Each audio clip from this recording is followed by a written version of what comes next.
Live from the Business RadioX studio inside Renaissance Bank, the bank that specializes in understanding you. It's time for North Fulton Business Radio. And hello again, everyone. Welcome to another edition of North Fulton Business Radio. I'm John Ray, and folks, we are broadcasting live from inside Renaissance Bank on Windward Parkway in beautiful Alpharetta. Folks, we're broadcasting from the best bank in Georgia, as voted by Forbes magazine. And I think the reason Renaissance has that distinction is because they are big enough to handle pretty much any need you can throw at them with your business, but they're small enough to do it in a personal way. And that's a magic combination that gets them a lot of kudos, a lot of rewards. And so if you're looking for a bank like that for your business, go to renaissancebank.com to learn more, find their local office, be in touch, and I think you'll be glad you did. Renaissance Bank, understanding you, member FDIC. Now I want to welcome Diane Weinberg, and Diane is with Weinberg Elder Law. Diane, welcome. Thank you. Thank you for having me. I'm very excited. You know, I got to tell everybody, Diane was asking if we edit before the show for her messing up, and I've already messed up, so I don't know why you were asking that question of me, Diane. Well, see, thank you for getting it started for me. I appreciate it. Now I'm really comfortable. Okay, cool. Well, let's get to the important matters at hand, which are you and how you're serving the market out there. Tell us about your law practice. Sure. My name's Diane Weinberg, and I'm the principal with Weinberg Elder Law. And as the name implies, I'm an elder law attorney. And the focus of my practice, though, is on elder law related litigation. Specifically, I do a lot of work with guardianship and conservatorship. People ask me what that is, and I can now say, you've heard of Free Britney? That's what I do. The Free Britney on all sides of that type of litigation. Right. For the three people that don't know about Free Britney, there's about 3 or 4 of them. Tell everyone who you're talking about and what's going on with that situation and what makes that illustrative of your work. Sure. So you may be familiar with the pop singer Britney Spears. She had a very public breakdown about 15 years ago, and as a result of that breakdown, she found herself in a conservatorship in California. Now, guardianship and conservatorship, the names are used differently from state to state, so I apologize for any confusion that it causes. But really, these are legal processes where somebody's fundamental rights are removed from them by the court. It's a process where the court will say you can no longer make consent for medical procedures. You can no longer decide where to live. You can no longer sign a contract because you don't understand what that means. You don't understand the implications of signing a contract. These are really fundamental rights. And this is something that courts take very seriously. So my involvement now is primarily in protecting people's rights on all sides. I represent family members who are seeking to become guardians or conservators over their family members. I represent people who are in a guardianship and conservatorship and who don't believe they should be. And then I get involved with all kinds of steps in the processes as well, because guardianships and conservatorships, and rightfully so, they're subject to a lot of court oversight. Mm-hmm. And so I'll help the guardians and conservators as well as the wards. And that the ward is a term for somebody under a guardianship or conservatorship. And I work with all the parties to make sure that everyone's rights are protected. Got it. So talk about how this happens. I mean, what are the circumstances under which this happens? You mentioned Britney Spears had a breakdown. I mean, right. You're referring to a mental illness, some sort of mental illness, yeah. I assume. So let's talk about why these things happen. Sure. And there can be a number of causes. Again, Britney Spears had this very public mental health breakdown where it became clear and apparently clear to the court, not just to the public. We only get to see a certain amount of this. Right. But it became clear she couldn't manage her finances. She couldn't manage her day-to-day decisions.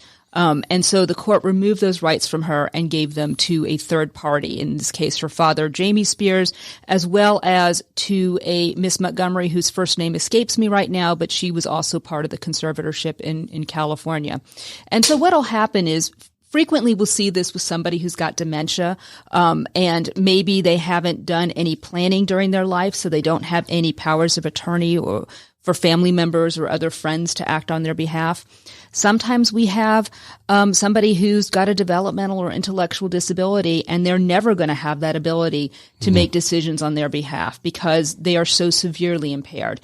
And these are situations, again, where we go to court.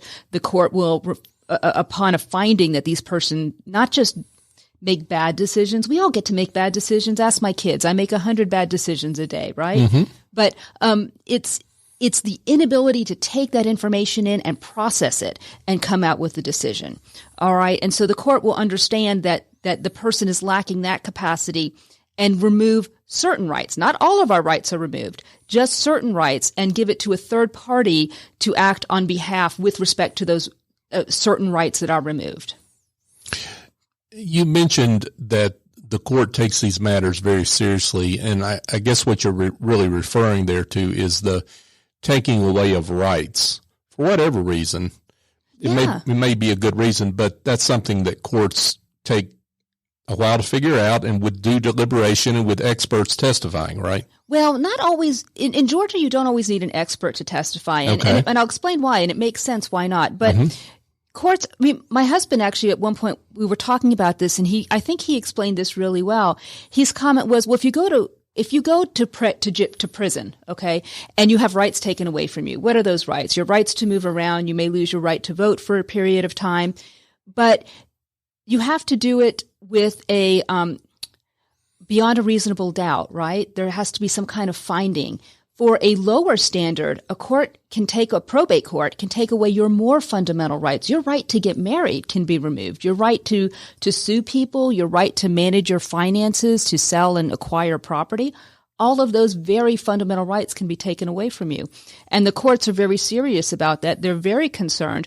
I think we've also heard a lot in the news. There was a movie, a very popular movie, Because I Care, that just came out, again, that talked about a very abusive guardianship and conservatorship situation. And that was actually based on a real story. Courts don't want to take people's rights away and leave them in a chained to a radiator with unable to access help, which unfortunately that does happen. So yes, courts do take this very seriously, and I think they take the responsibility of who is going to assume care or the decision-making responsibility on behalf of a ward is something they give a lot of consideration to as well. These are all very important issues, and no one should take them lightly. Now, you mentioned the terms guardianship and conservatorship.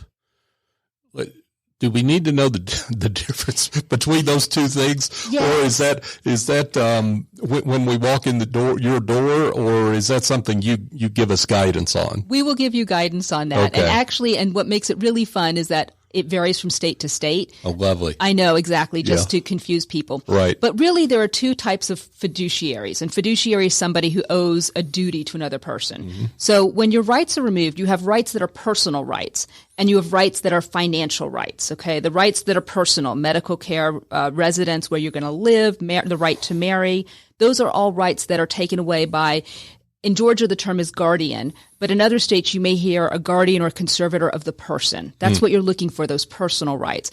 And then financial rights, in Georgia, again, the term is conservatorship.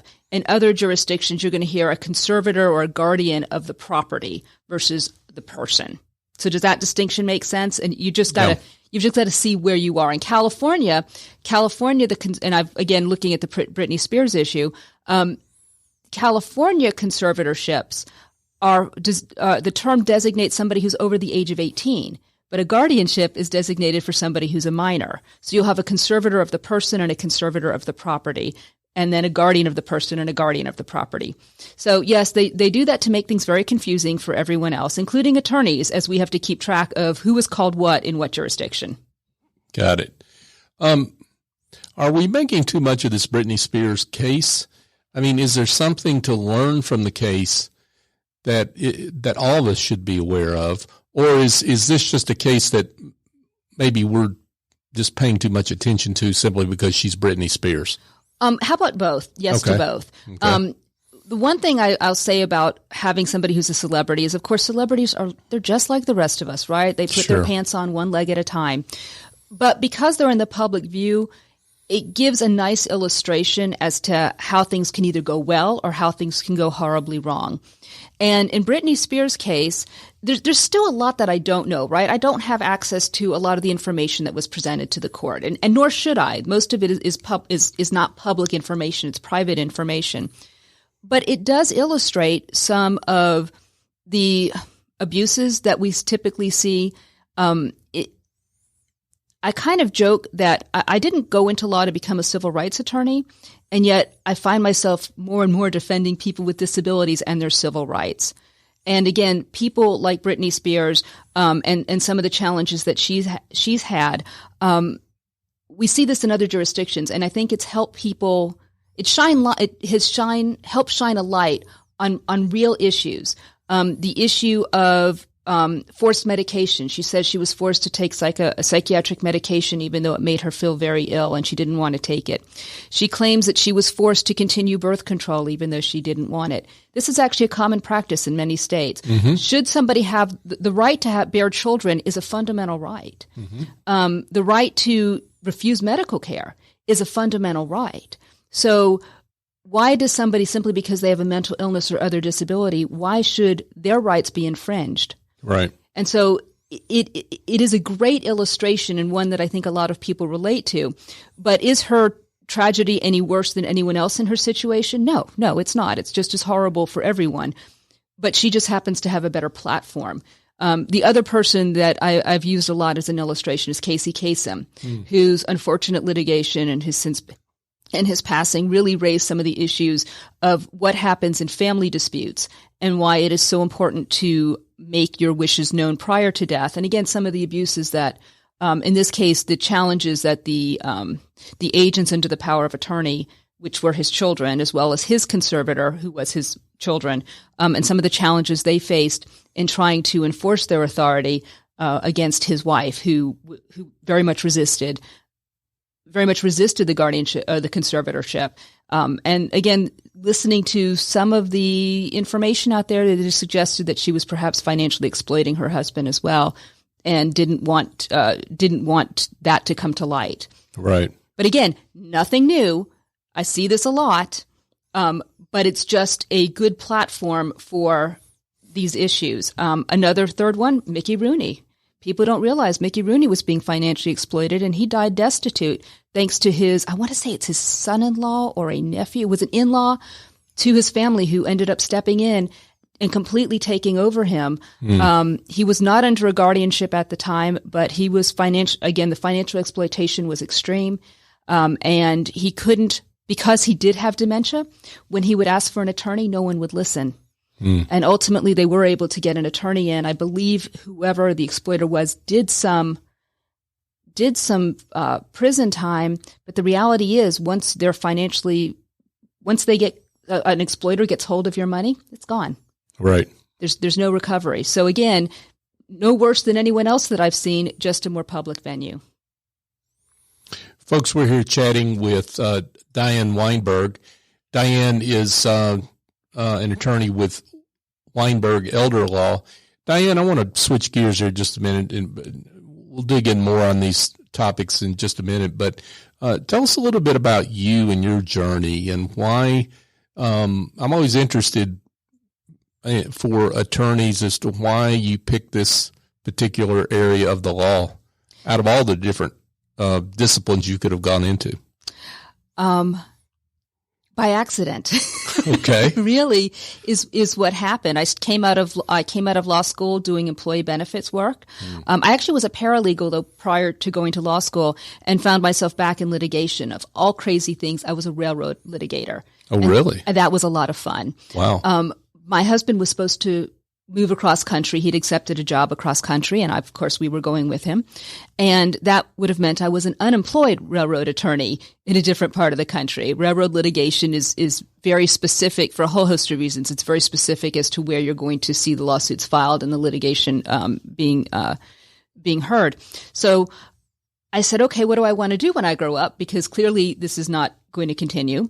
And then my husband's company didn't move. So I was still here in Atlanta going, well, what do I want to be when I grow up? And I had the wonderful fortune, I'm going to give a wonderful shout out here to Ira Leff, who is one of the OG, I think is the term, of elder law attorneys. He's one of the original attorneys practicing in this field in Georgia. And I had the privilege of speaking with him and of sitting in on one of his client meetings. And then I remember driving back up to my house and saying, this is what I want to be when I grow up. Wow. And as time went by, I started out doing public benefits planning. And as time went by, where I really saw this need was in the litigation field. I still enjoy litigation. I know it's probably an illness. There's probably some kind of psychiatrist that specializes in curing attorneys who like litigation. So this is kind of where I ended up. And I went out on my own. I've been practicing in elder law for 15 years plus. But when I started my own firm last September, I decided that this is going to be the focus of my practice. And it's been a great year and so many months. That's awesome. Yeah. Yeah. So, and you're a solopreneur, or you've got people that work with you? Tell us about your firm. Sure. I've been primarily a solopreneur. I do have one assistant, Cheryl, who is absolutely amazing. And then I'm very excited. We just brought in a part-time associate, awesome. Megha Patel, who is a brand new attorney, still waiting for her to get her sworn in. Because the good and the bad news is there's a lot of work out there. Like I said, I imagine sometimes it's like being an oncologist and finding out your business is super busy. Is that really right. It's great that business is busy, but that also means there's a lot of people suffering that need your work. And so the good and the bad news is business has been very busy. But I have the most amazing clients. We love working in the probate courts in Georgia. It's just it's a very friendly bar, a very professional bar. There's another attorney, and this attorney and I are on opposite sides of the case. We sit down and we're trying to figure out what's best for the ward. We're looking at the ward's best interest. It's not a zero-sum game, which is a typical litigation, right? There's a contract that's breached. There's a winner. There's a loser. Mm-hmm. Probate litigation, and particularly in guardianship and conservatorship, focuses on what's in the best interest of that person who's before the court. It's a very different feel. It's extremely rewarding. And like I said, I cannot speak highly enough about the professionalism of the probate bar and how people are really willing to work together. We'll go at it professionally, but we're really willing to work together to come up with the best answer. And it's just a pleasure to be doing this type of work. Well, congratulations on your success so far. You must be doing something right. Well, thank you. By half of your clients to have the success you've had so far. So congratulations on that. Thank you. Yeah. So, I mean, the name of your firm is Elder Law, but just to be clear, I mean, we were talking about Britney Spears. She's obviously not taking her Social Security yet. So your practice involves not just those that are elderly and might have dementia, Alzheimer's issues, let's say, for example, but anyone that may need some sort of, we'll call it, my layman's term, special care. Elder law is the field that came into existence about 40, 50 years ago, maybe, because people, what was going on is grandma and grandpa were getting older, and there were lots of folks who were attorneys who were trying to figure out how to help grandma and grandpa get into a nursing home and pay for it. And so this field, again, arose, I guess organically is the term. It wasn't, people didn't go to law school to learn how to do public benefits planning. They ended up having to do it out of necessity. And as the field grew, there was a recognition that a lot of the people who qualified and who needed these long-term care services were not elderly. They developed a disability during their lifetime. They had developmental or intellectual disabilities at birth. They became ill. They suffered a tragic car accident, a traumatic brain injury. There's all kinds of reasons that people need this practice. The name elder law has stuck, though. Another term is typically used for somebody under the age of 65 is special needs planning. Really what they need is it really should be called long-term care planning law, because that's really what it is. We're looking how to either finance or provide the best legal care we can for individuals who require assistance with some aspect of their long-term care.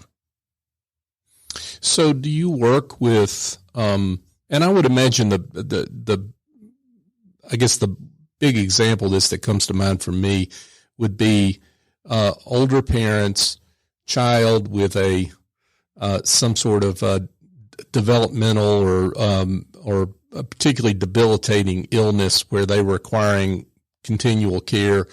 Parents are worried about what happens to that child, that now adult child, after they're gone.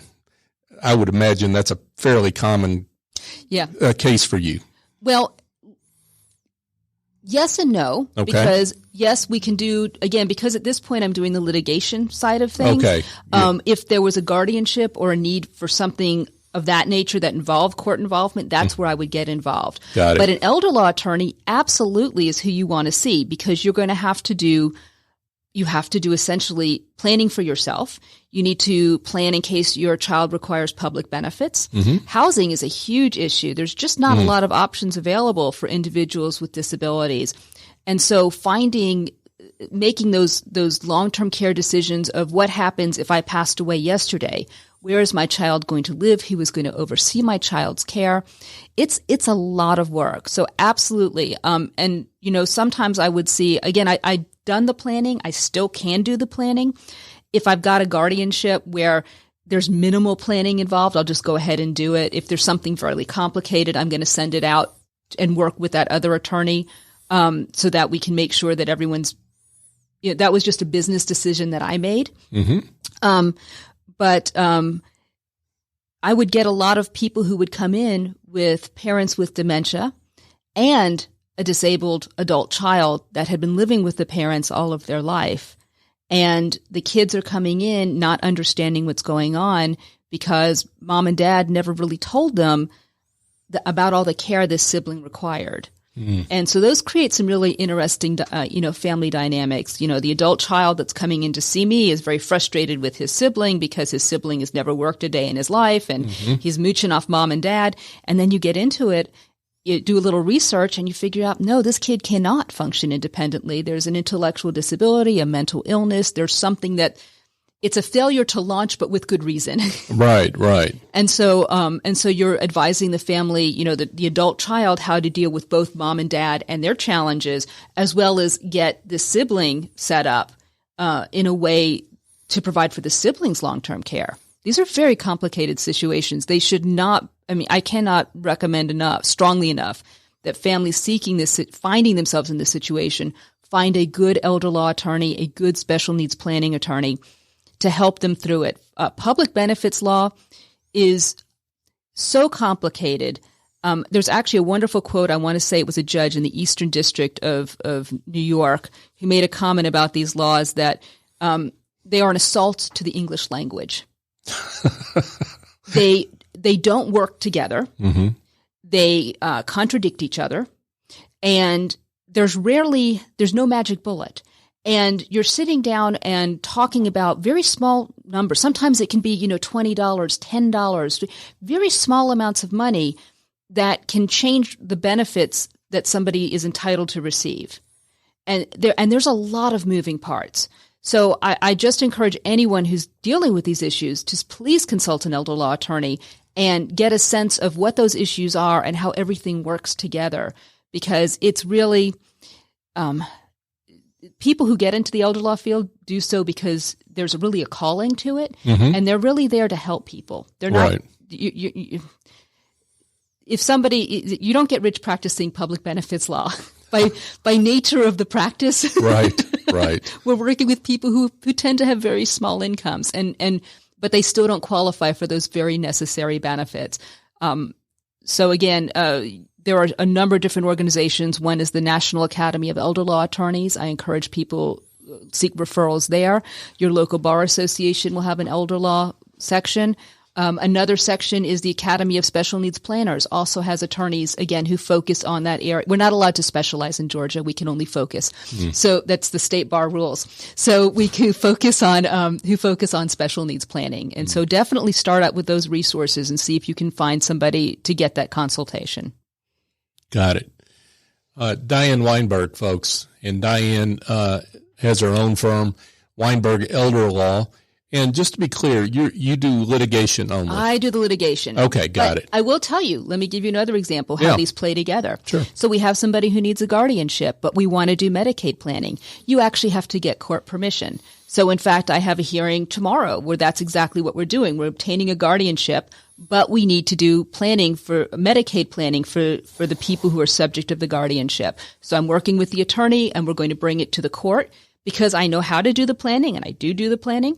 I'm able to explain to the court and to other people involved in this matter how what we are trying to accomplish and how it's going to benefit the ward.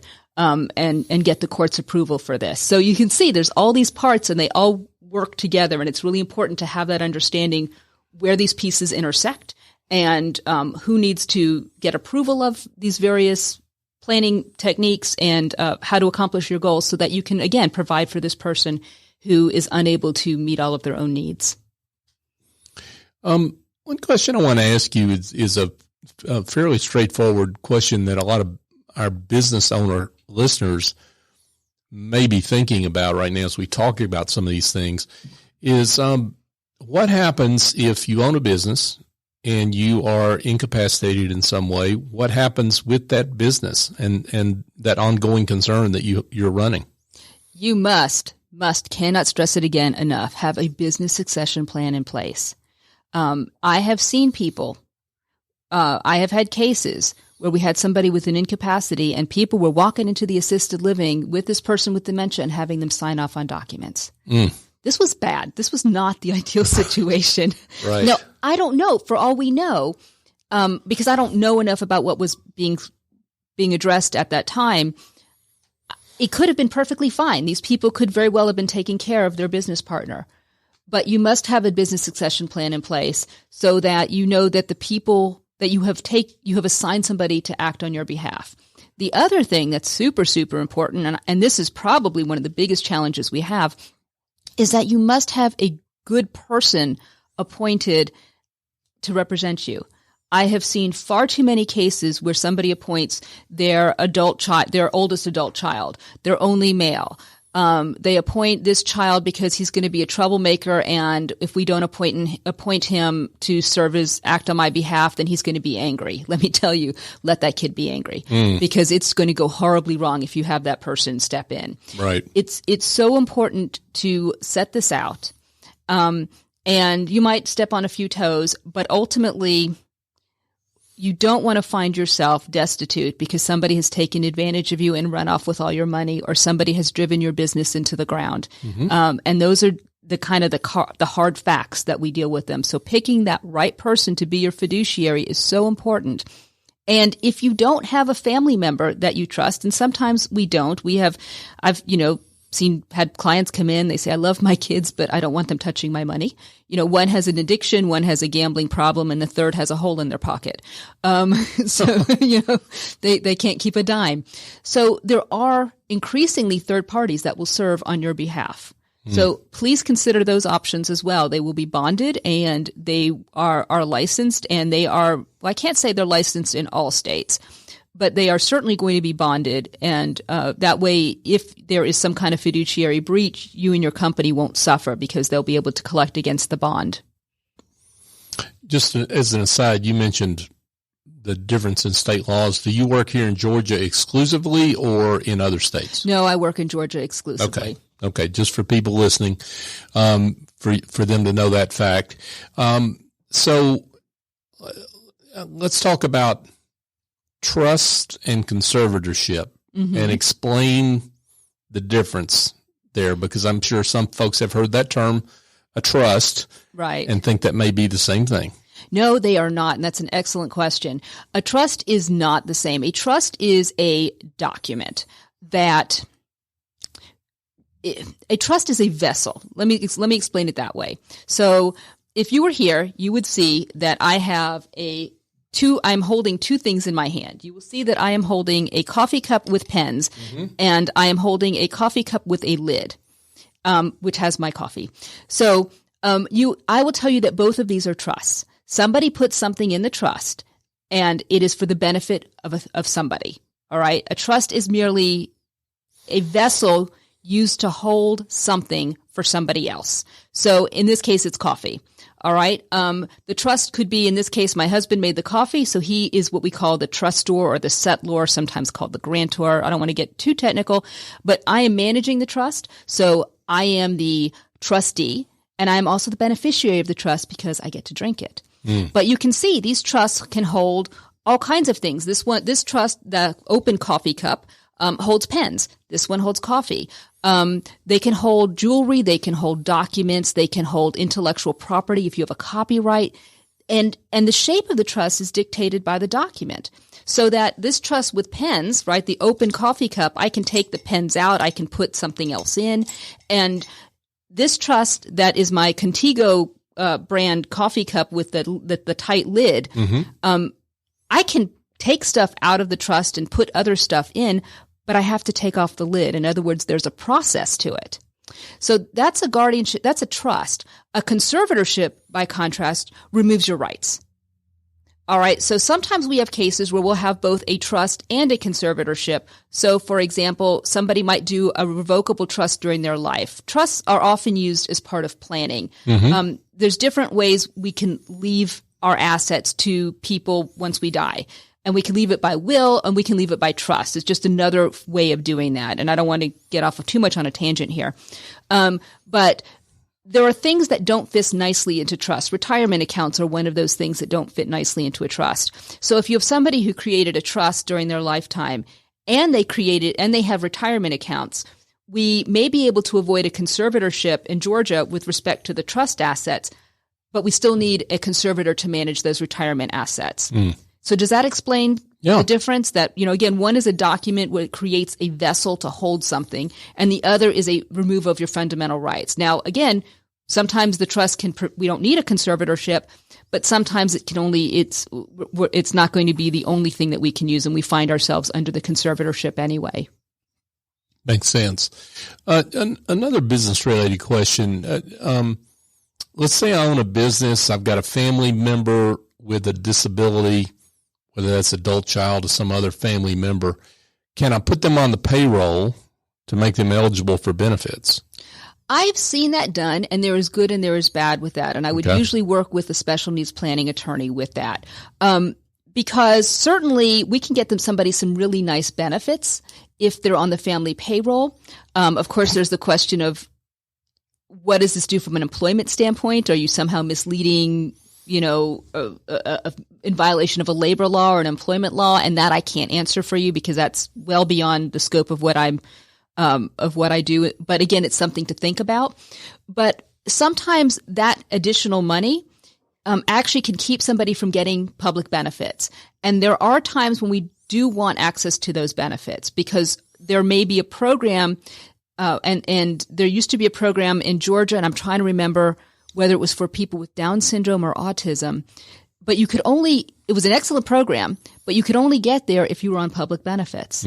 So that's where working with your special needs planning attorney is going to make sense, because you want to make sure that you're not disqualifying your loved one from something that would benefit them.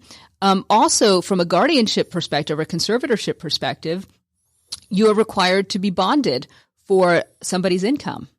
So if that person's got a $60,000 a year income, now your bond requirements go up for $60,000. And by the way, that's the bond requirement for the income that your company is paying to keep this person on the payroll.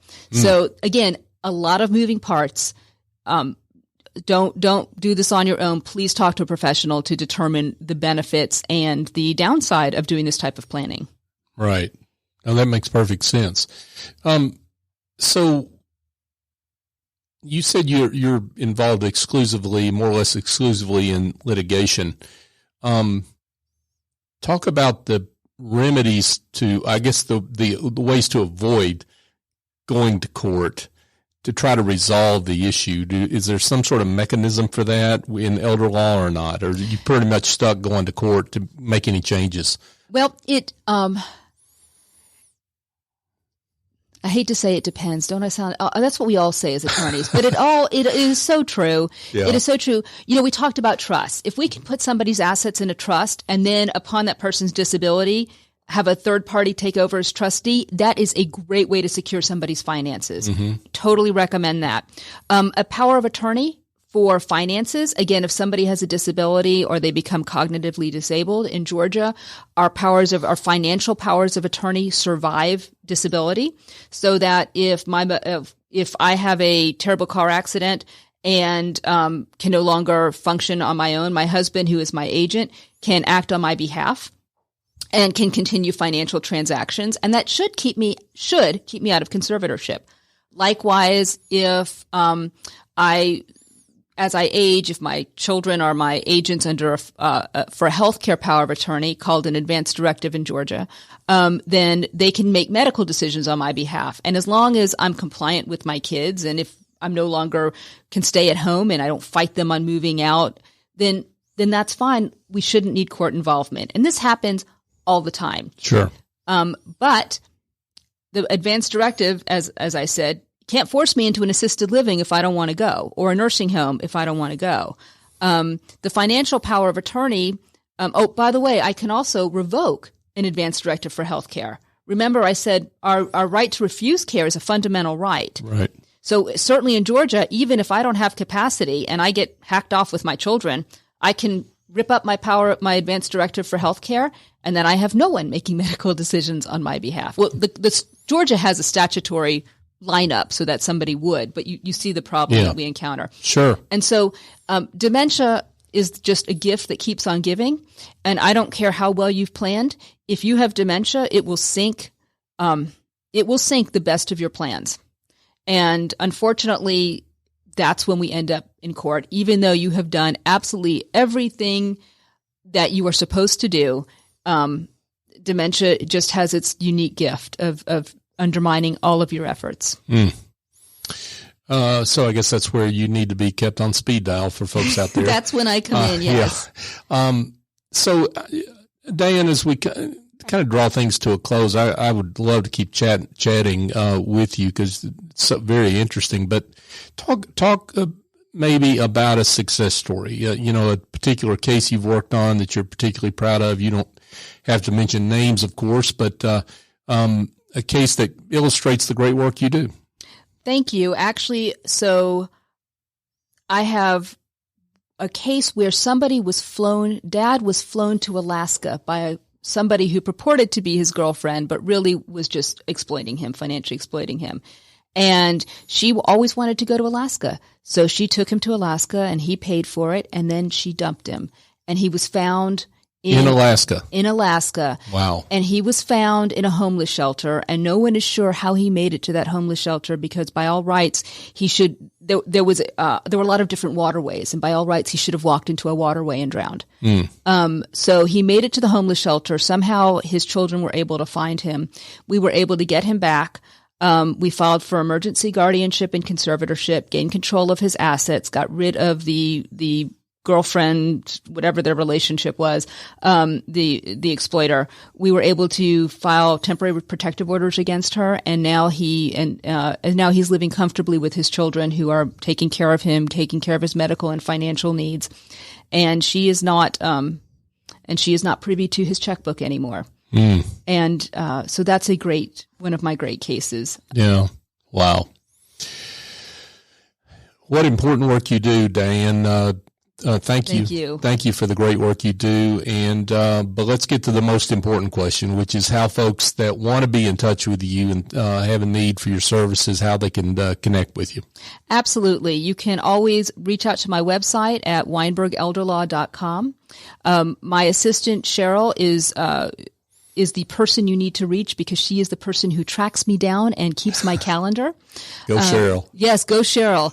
I'm actually having a little chip installed behind her ear tomorrow so that I can find her. Gotcha. But our phone number is 404-969-5648, or email at Cheryl at Weinberg Elder Law or Diane at Weinberg Elder Law. And we are always happy to help. And if we're not the right person, we actually do have a policy that we're going to get you to the right person. So I don't leave anyone hanging. Everyone is going to get the help they need. Terrific work. Diane Weinberg, Weinberg Elder Law. Diane, thank you so much for coming on. Thank you for having me. This was fun. Yeah, it's a pleasure. Hey, folks, just a quick reminder. If you are looking for some help, and we're, as we do this show, we've got the Thanksgiving holiday coming up here pretty quickly. If you're looking for some help for your Thanksgiving table and you would like to impress the family, A&S Culinary Concepts can help with that. They've got an entire 2021 Thanksgiving family menu, and they've got, brined and roasted turkey, smoked on the big green egg, by the way, all sorts of salads and side dishes. It's just awesome. If you are listening to this show after the Thanksgiving holiday, though, don't worry. They've got all sorts of selections all year long that you'll be glad you took advantage of. I've been out there several times, and they do all sorts of great work. Catering, they do team building, they do big green egg boot camps. So my suggestion is go to asculinaryconcepts.com, get familiar with what they have to offer, and give them a call. Andrew Traub and his team out there do great work. 678-336-9196 is the phone number for their culinary studio there in Johns Creek. And folks, just a quick reminder, North Fulton Business Radio is on all the major podcast apps. We'd love it if you would subscribe to the show and send us a note. We'd love to hear from you. jray@businessradiox.com is my email address. If you have any comments on the show, but we appreciate your support here. We're on show number 410, something like that, and we wouldn't have gotten this far without your support. So we appreciate that. So for my guest, Diane Weinberg, I'm John Ray. Join us next time here on North Fulton Business Radio.